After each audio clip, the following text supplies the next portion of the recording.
Tonight, I want to take you to the quiet, almost forgotten lanes of a village called Bhairavpur. Now, this is a place that's haunted by something you don't see, but something you hear, a sound that follows you, that stalks you, and it promises a truly terrifying end. Let's dig into the mystery of the Ihat. Imagine waking up to find this message scrawled in blood on a village wall. It's impossible to escape the Ahat. I mean, talk about chilling. This one sentence became the key to a mystery that would completely unravel a community, turning total skepticism into belief, and then turning that belief into pure, paralyzing fear. So at the very heart of Bhairavpur, there's this old, crumbling mansion, a haveli.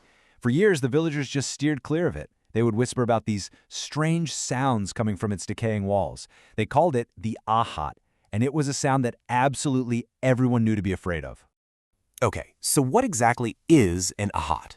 Well, the word literally means the sound of faint footsteps. But in Bhairavpur, it was so much more than that. It wasn't just some noise in the dark. It was a presence. You know that feeling of being watched? Of someone walking right behind you, but every time you turn around, there's nothing there? That's it. It was the sound of something coming for you. And you know how these things usually start. It all began with a simple dare. This young woman, Rena, she kind of laughed at all the local superstitions. So to prove her point, she walks right into that haunted haveli, all by herself. Her flashlight is cutting through the darkness, casting her shadow on the walls. But then, she sees it. A second shadow, moving right next to hers. She calls out, but her voice just gets swallowed by the silence. The only answer she gets is the slow, unmistakable sound of approaching footsteps. After Rena's encounter, the haunting spread like a virus. And what's wild is how different it was for everyone. A barber sees this thing with glowing green eyes. A bus driver sees a ghostly passenger in his rearview mirror. A priest watches chains start moving all by themselves. Every single vision was different, but they were all linked by one thing, that same inescapable sound. It really makes you wonder, right? What does that tell us about fear? Is it one entity showing itself in different ways? Or does terror just take the shape of whatever we're most afraid of? Well, as you can imagine, fear brought by Rothberg to a complete standstill. So the authorities sent in an investigator. His mission was simple: shut down what they thought was just mass hysteria with some good old-fashioned logic.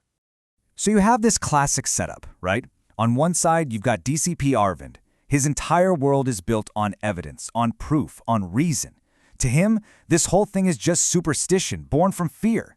But on the other side, you have the reality of Bhairavpur. Dozens of people from all walks of life, all describing the same terrifying presence.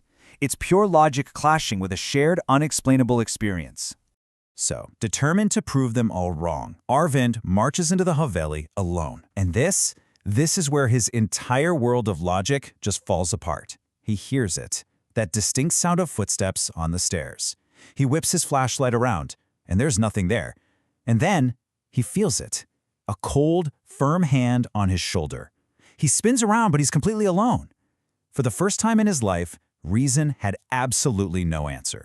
Just as he's trying to process this, Arvind hears a whisper, right in his ear.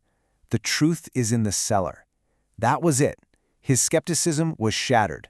Meanwhile, Rena's fear had transformed into this fierce determination. She just refused to live like this. And so, this really unlikely team comes together. Rena, the first one to encounter it, Anirudh, the teacher who used to be a skeptic, and Arvind, the cop who is now suddenly a believer. Their mission, get into the haveli's cellar and find out what's really going on.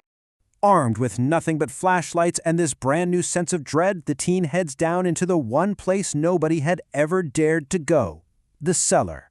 They were literally stepping into the heart of the curse, where a horrifying truth had been buried for 100 years. You can just imagine the ear down there, cold, damp, suffocating. And then their flashlights hit the wall, and they see a message that confirms their absolute worst fears. It looks like it was written in dried blood. My curse is that whoever hears it will meet their end.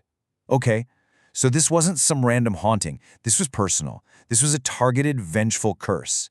And just then, this misty figure starts to form in front of them, and a voice echoes through the cellar, telling a story from a century ago.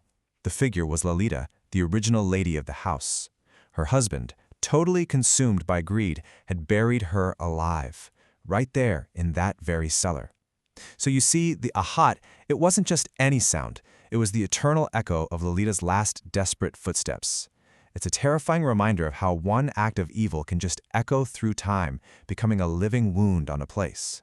As soon as the tragic story ends, the whole cellar starts to shake violently. Dust and rocks are raining down from the ceiling, and Lolita's ghost gives them one final, terrible warning. My curse is eternal. Even those who know the truth cannot escape the Ahat.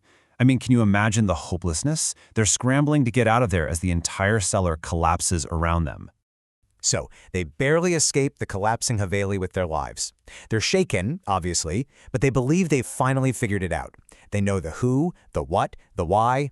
Now they just had to destroy the source. The plan seemed logical, right? Lolita's body was still buried somewhere under all that rubble, so they figure if they burn the entire Haveli to the ground, they'll destroy her physical remains, finally give her spirit some peace, and end the curse for good. They set the whole mansion on fire, and as it burned, you could feel this wave of relief wash over the entire village. And you know what? For a few days, it actually worked. The knights in Bearfor were finally silent.